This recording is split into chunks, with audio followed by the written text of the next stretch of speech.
Each year, it is our privilege to recognize one of our colleagues for exceptional contributions to international journalism.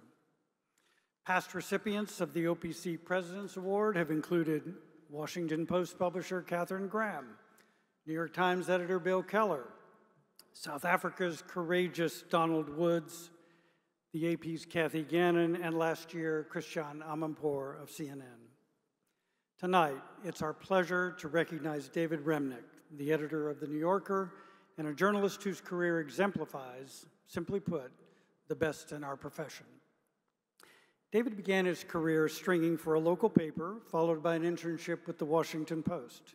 He went on to a posting for the paper in Moscow, where he wrote his first book, Lenin's Tomb, The Last Days of the Soviet Empire, a seminal work on the Soviet Union that won a Pulitzer Prize. He became editor of The New Yorker in 1998, where he built on that publication's long tradition of excellence and expanded its reach and influence. He is a gifted editor, yes, but he's also a mentor, and he has discovered and nurtured some of the finest journalists of our generation. Thankfully for all of us, he also has continued to write the kind of insightful, compelling, and meticulously reported pieces that set a gold standard for the rest of us. David is truly a guiding light in our profession, and I'm so pleased to welcome him to the stage to receive this year's Overseas Press Club President's Award.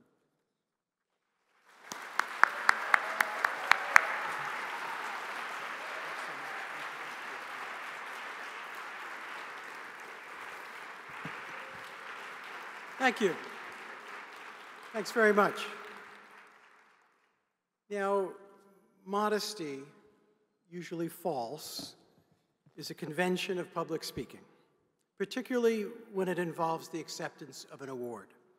Whether one has won the Best Supporting Actress Award or the Passaic County Periodontist of the Year Award, it's imperative to pay tribute to the other nominees, thank the Academy, and appear modest before all the other periodontists.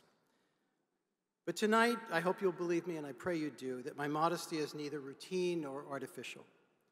I'm not always like this. When I won the 1973 Lake Owego Summer Camp Foul Shooting Contest, I did so on the merits. 43 for 50 from the stripe. Tonight is something different. When I say that I'm not deserving of the Overseas Press Club Awards good graces, I mean it.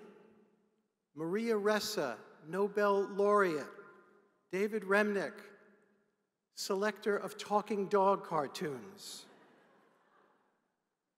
I was once a foreign correspondent, a real one, the kind without a parachute or a return ticket. But it was a long time ago, and for a relatively brief period and in a relatively pacific period. It was the era of Gorbachev.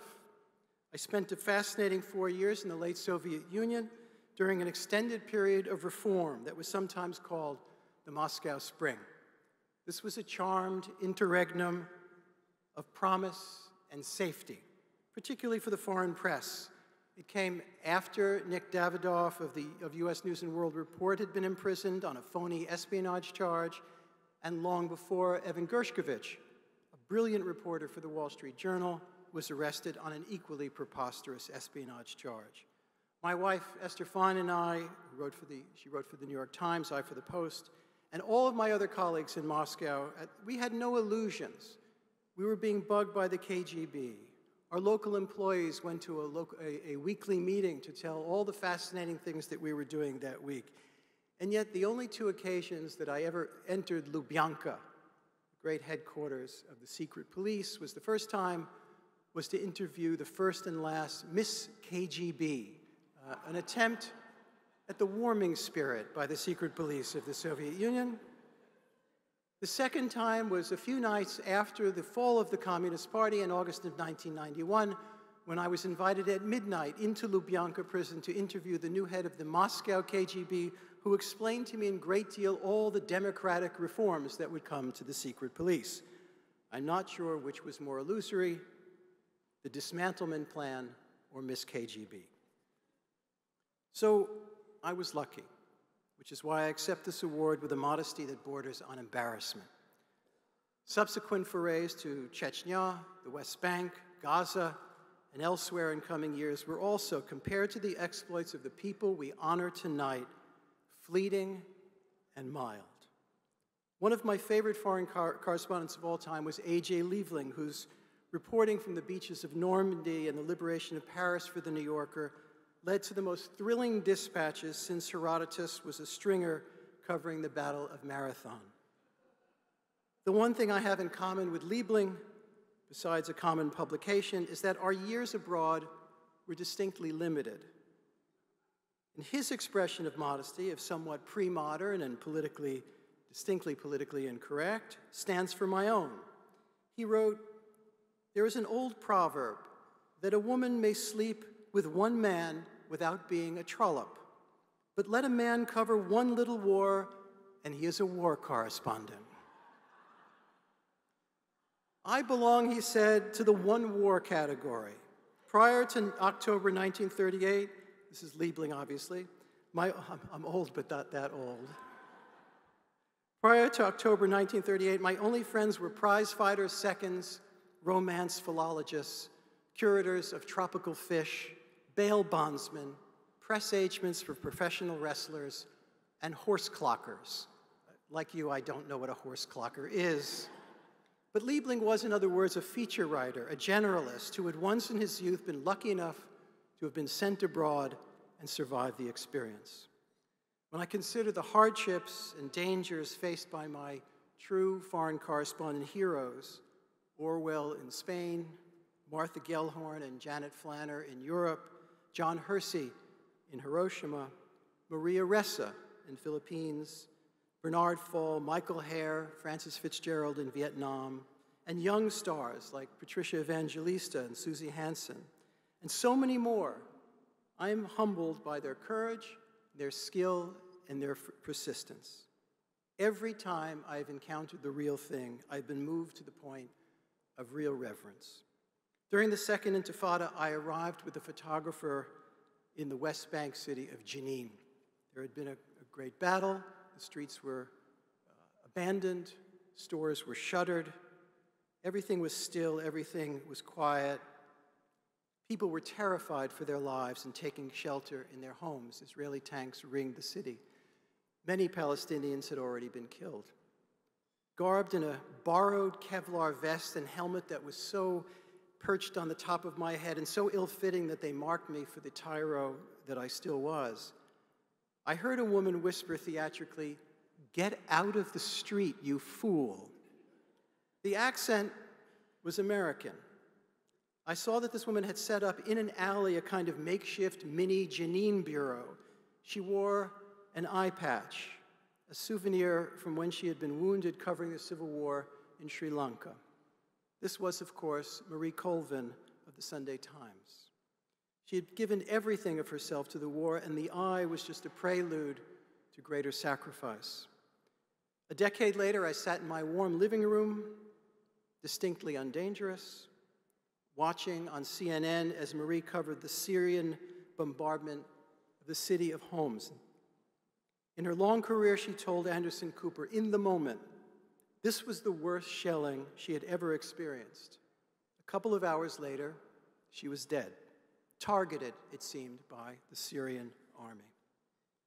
All of us in this room know colleagues who have died while doing this work.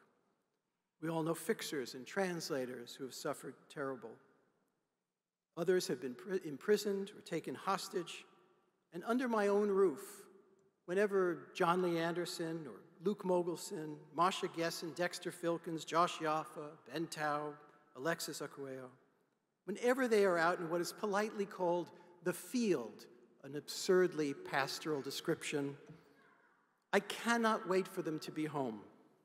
The friends and colleagues whom we have lost over the years paid what is called, in the cliche, the ultimate price. But we should not doubt that the cost to the living, the people who survive it all so far, can also be grave.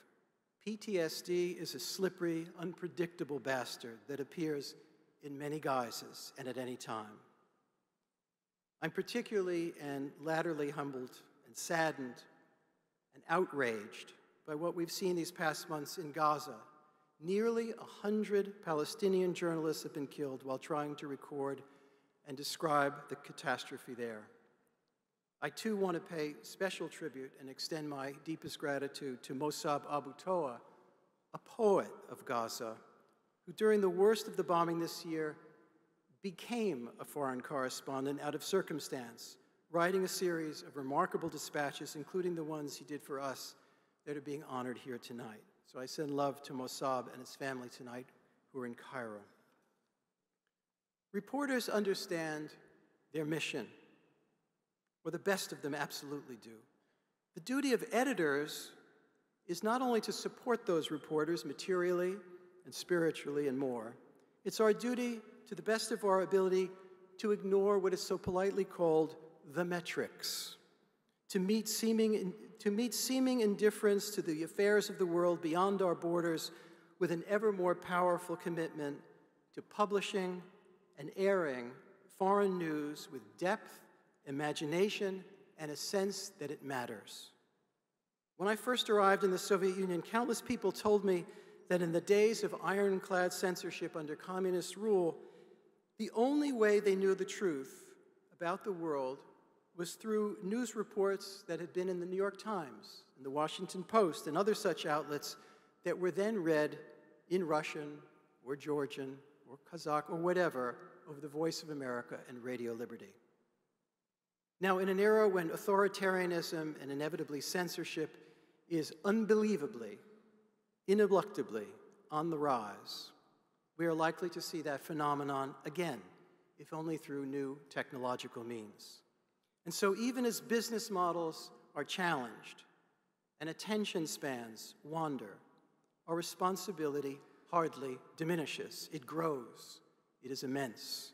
And this is essential. Our reporting, our work is not foremost a business. It is a cause.